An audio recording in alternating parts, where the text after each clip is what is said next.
Max Payne is a game about a sadistic cop who kills his family, becomes addicted to morphine, and then goes on a xenophobic rampage against Italians and drug addicts.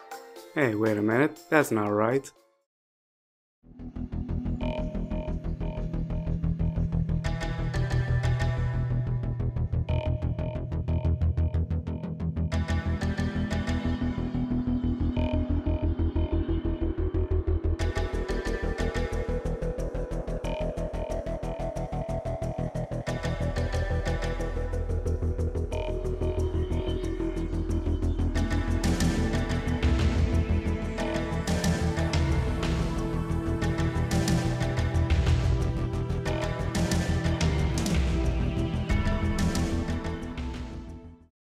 Max Payne is a third-person shooter released in 2001 by the Finnish company Remedy.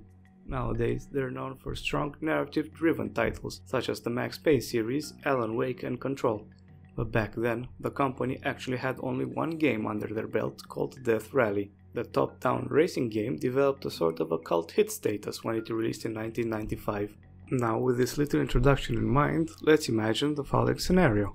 It's the year 2001 and shooters like Return to Castle Wolfenstein or Aliens vs Predator 2 are about to come out. But Max Payne has more hype than both of them, despite the fact that Remedy never made the shooter. Yes, a little-known studio from Finland has more hype behind their introduction to the genre than a Wolfenstein game or an Aliens vs Predator 2 made by a well-respected monolith. But why is that?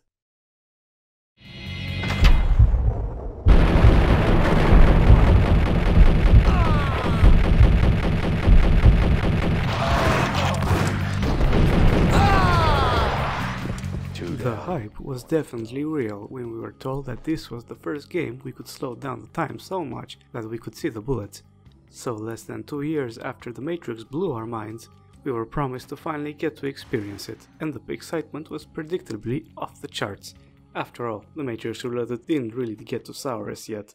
But if you were young back then, you were suddenly imagining yourself doing all the cool things Neo was pulling off, all while wearing a cool black trench coat made out of leather and some awesome shades. So, did the game manage to pull it off? Nope, Max Payne never wears shades, trash game, 0 out of 10, uninstall, complete disappointment. Okay, but in all seriousness, yes, they managed to pull it off. It was everything our young, hype-fed minds hoped for, and even more. In this game, you could slow down time, you could fire your gun while leaping behind some cover, and bullets took some time to travel to their destination. There are plenty of games that have since done similar things, but Max Payne is the first major one, and while I dislike a term like revolutionary due to its overuse, I think it's justified to be used in this case. But of course, playing the game 20 years after its release, you can see the bullet time mechanic is not as good as what future games did, but for a first try, it's a pretty damn good execution. Honestly though, the only actual bullets you see are those that you fire from a sniper rifle in the few occasions that you actually need it. During the rest of the game, you mostly see tracers and not the physical bullet. Of course, this is me talking about it in 2021, because in 2001 this was pure candy. There is a downside to the way bullets work in this game though, they're extremely slow. I don't mind how often myself and an enemy killed each other at the same time, after all, I played enough Battlefield to have experience with that, yeah, don't tell anyone about it. But when you run and gun outside of bullet time in Max Payne, you feel as you're throwing stones with a slingshot. It's that terrible. But trying to shoot an enemy that is moving is extremely difficult. I honestly don't remember a game with bullets as slow as here.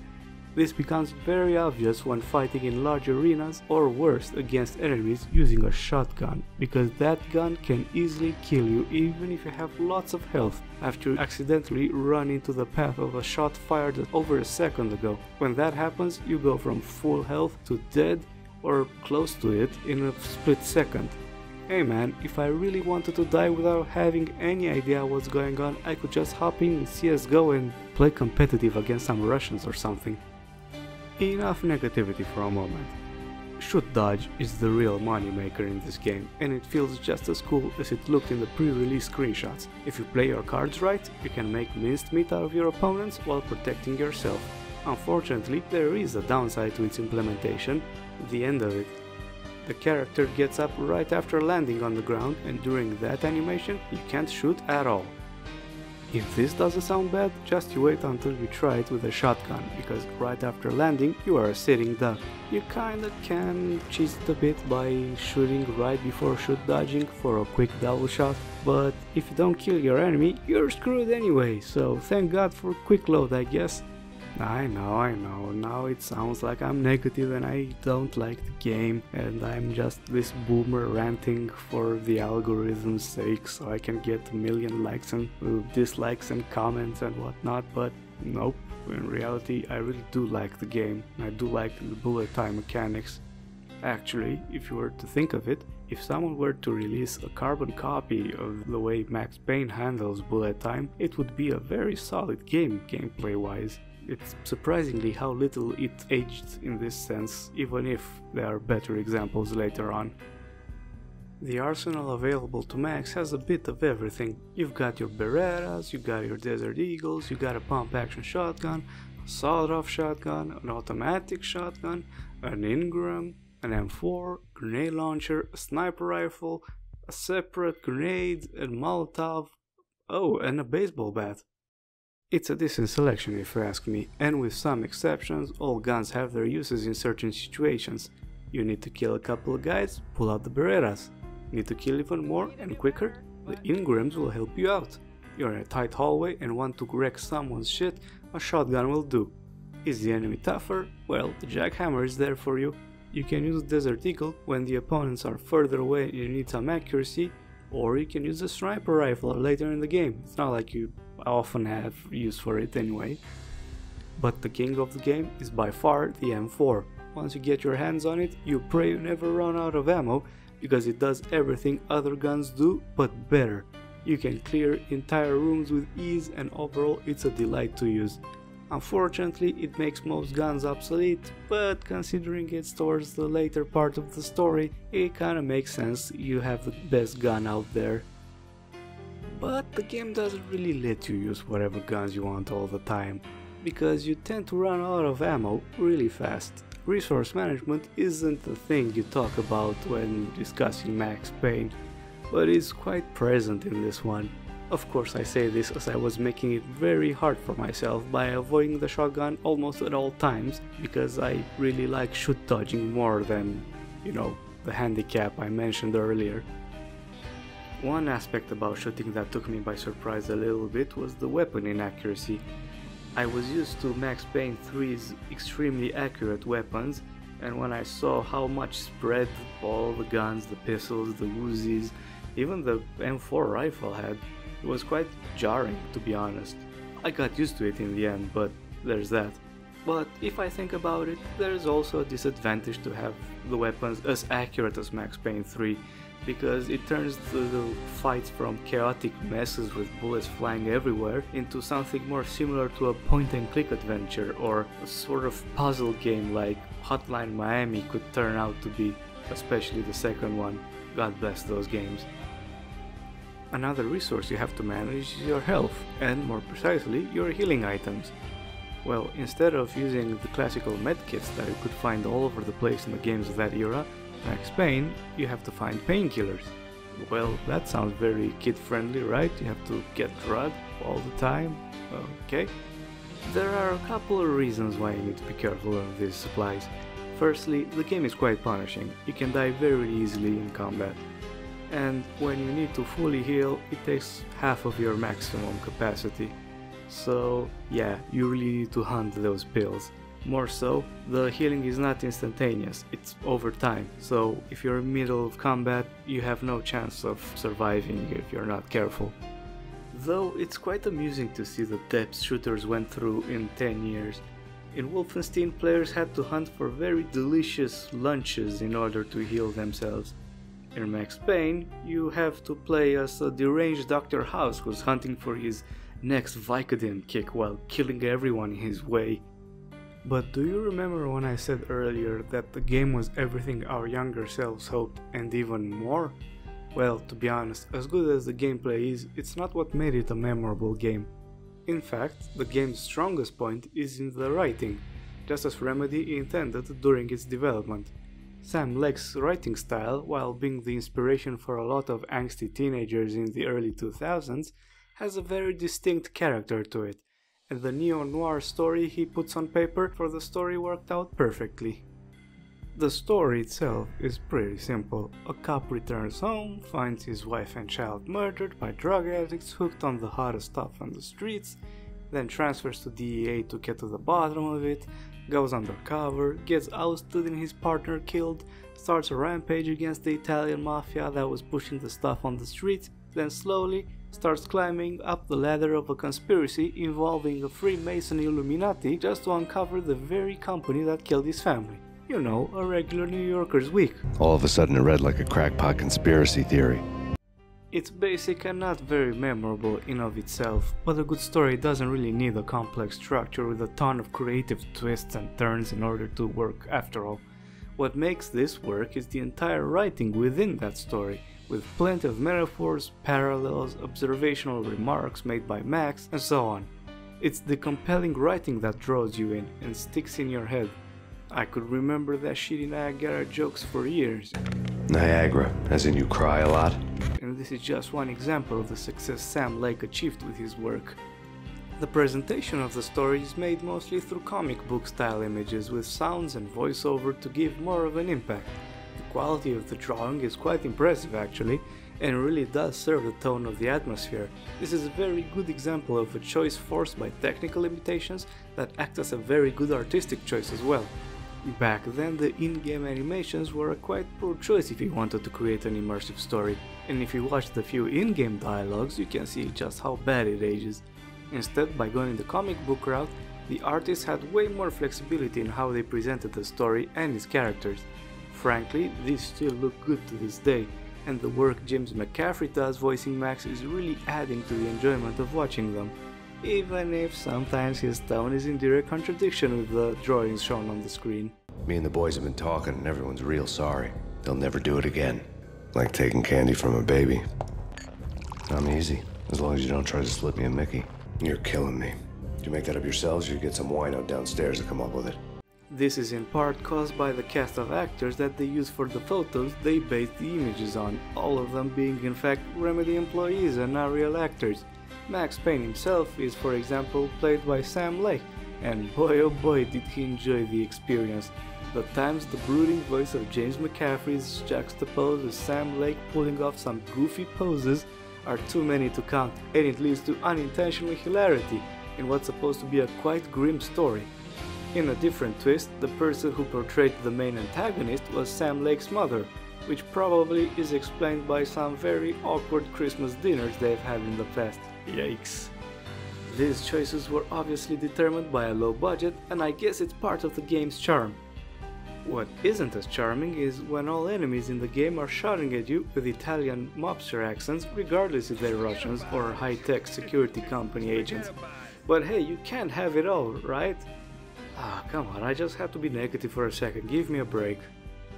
While the comic-style panels are the main form of storytelling, it isn't the only one. For example, you can hear enemies chat right before you barge and kill them all, like many games from the 2000s did. Sometimes they talk about favorite movies. The best movie ending ever? Gotta be Butch Cassidy and the Sundance Kid. A hero's end, going out with guns blazing. Never heard of it. No? Okay. Sometimes about events that happened during the story. Told you, goddamn! I thought it was a bomb for sure. Nah, the Russian wouldn't dare. Other times some just random chatter. Because the writing has the same quality, they're of course just as fun to listen to. On the TVs that you can find in the game's world, you can see the skits of lords and ladies. But my lord, I am your long-lost sister! Address unknown. And that's when I always wake up to my own scream, in that brightly lit white hospital room, strapped to my bed. While during the story you can find some comic book excerpts of the Captain Baseball bad boy, which are all amusing but underdeveloped. In this game's sequel, The Fall of Max Payne, they're all way more fleshed out and are better examples of writing from Sam Lake, which I'll go into a future video. One thing that this world building also shows is that the initial assumption that The Matrix is the main inspiration behind the game is actually wrong. In reality, there is more than one occasion where John Woo and things related to his movies are referenced. It's me. Open up. Let me in, quick. Not so fast. The password. John Woo. Come on. Okay, John Woo. All right. Got me bailed. I made like Chow Yun Fat. This would be more obvious if you were to watch some of Woo's movies before playing Max Payne, even if there's a dire absence of motorcycle combat. The levels are more or less what you'd expect. You've got a subway station, a sewer, a sleazy hotel, container port, nightclub, among many others. They let off as grim as an atmosphere as the writing does, and because of that they're really a tight fit together. The slums are downright depressing, the hotel is borderline disgusting, the nightclub is disturbing, and the secret laboratory is oppressive. Yes, brown and grey are the main colors you can see throughout the playthrough, just like basically all the games of that era. But in this case it's made to fit with the rest of the elements the way the devs intended. In the end, you can argue that they made most out of it, so I really can't complain. The atmosphere of the levels is in sync with the game's writing, and it serves to make it in turn more believable and immersive. Therefore, you can say that the art design is good. The level design is okay, I guess. You've got hallways, some open spaces, lots of doors and rooms, all littered with the good old trusty random boxes or some other props you can riddle with bullets. They fit really well with the gameplay, but I've got to say it's getting quite frustrating to open a door and get blasted by a shotgun at point blank. The shotgunner's placement is a quite diabolical design from my standpoint. You can't really dodge those unless you do some strange moves in order to kite your enemies. I guess I'm grateful that the guns aren't hit scan, and yes, I am fully aware of the irony of me saying that right after complaining about how slow bullets travel in this game. Thankfully, the AI can be quite dumb in some instances. Yo! Hold it!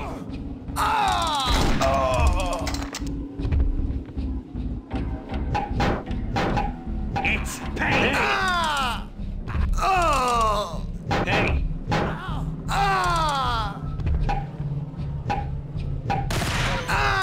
So you can make it work. The levels also have a bit of an exploration to them. There are plenty of nooks and crannies you can find, filled with goods, making the animal management a bit easier. I found plenty of them, but I'm pretty sure I didn't get all of them. I'm still pissed I forgot how to reach the dogfish secret, but oh well, you can't remember everything. But not all is good in terms of the level design, because there are two levels which left me such a sour impression I dreaded replaying them as I was recording this video. Ironically, the way you're introduced to the first such level speaks 1,000 words. Yes, I'm talking about the infamous nightmare levels. Now let me be clear. I have no issues with the character building aspect in them, or their art style, or the cranked up FOV, even in slow motion. They work just fine for showing Max's inner struggle to cope with the loss of his family, in a way that's not only respecting the rule of show don't tell, but is believable that the grieving husband and father can be eaten on the inside by this kind of thoughts. The part where they don't work fine is the maze sections. God, I hate those.